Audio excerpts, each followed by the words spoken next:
Hello everyone, welcome to Kalyani Revanth vlogs. ಬನ್ನಿ ಇವತ್ತು ತುಂಬಾ ಸಿಂಪಲ್ಲಾಗಿ ಟೇಸ್ಟಿಯಾಗಿ ಹುಣಸೆಹಣ್ಣು ಚಿತ್ರಾನ್ನ ಯಾವ ರೀತಿ ಮಾಡೋದು ಅಂತ ತಿಳಿಸ್ಕೊಡ್ತೀನಿ.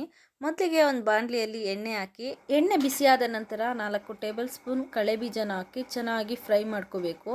ಫ್ರೈ ಮಾಡಿಕೊಂಡು ಒಂದು ಪ್ಲೇಟ್ಗೆ ತಗೋಬೇಕು. ಅದೇ ಬಾಣಲಿಗೆ ಸ್ವಲ್ಪ ಸಾಸಿವೆ, ಸ್ವಲ್ಪ ಜೀರಿಗೆ, ಸ್ವಲ್ಪ ಕಡಲೆಬೇಳೆ, ಸ್ವಲ್ಪ ಉದ್ದಿನಬೇಳೆನ ಹಾಕಿ ಚೆನ್ನಾಗಿ ಫ್ರೈ ಮಾಡ್ಕೋಬೇಕು. ಕಡಲೆಬೇಳೆ ಉದ್ದಿನಬೇಳೆ ಎಲ್ಲ ಕೆಂಪಗಾದ ನಂತರ ಸ್ವಲ್ಪ ಕರಿಬೇವು, ಖಾರಕ್ಕೆ ತಕ್ಕಷ್ಟು ಹಸಿಮೆಣಸಿನ್ಕಾಯಿನ ಹಾಕ್ಕೊಂಡು ಚೆನ್ನಾಗಿ ಫ್ರೈ ಮಾಡ್ಕೋಬೇಕು. ನಂತರ ಸಣ್ಣದಾಗಿ ಹಚ್ಚಿಟ್ಟಿರೋವಂಥ ಈರುಳ್ಳಿನ ಹಾಕ್ಕೊಂಡು ರುಚಿಗೆ ತಕ್ಕಷ್ಟು ಉಪ್ಪು ಸೇರಿಸಿ ಚೆನ್ನಾಗಿ ಫ್ರೈ ಮಾಡ್ಕೊಳ್ಳಿ. ಮೊದಲೇ ನೆನೆಸಿಟ್ಟಿರೋವಂಥ ಹುಣಸೆಹಣ್ಣು ಹುಳಿನ ಸೇರಿಸ್ಕೊಂಡು ಚಿಟಿಕೆ ಅರಿಶಿನ, ಜೀರಿಗೆ, ಮೆಂತ್ಯನ ಚೆನ್ನಾಗಿ ಫ್ರೈ ಮಾಡ್ಕೊಂಡು ಪುಡಿ ಮಾಡ್ಕೊಳ್ಬೇಕು.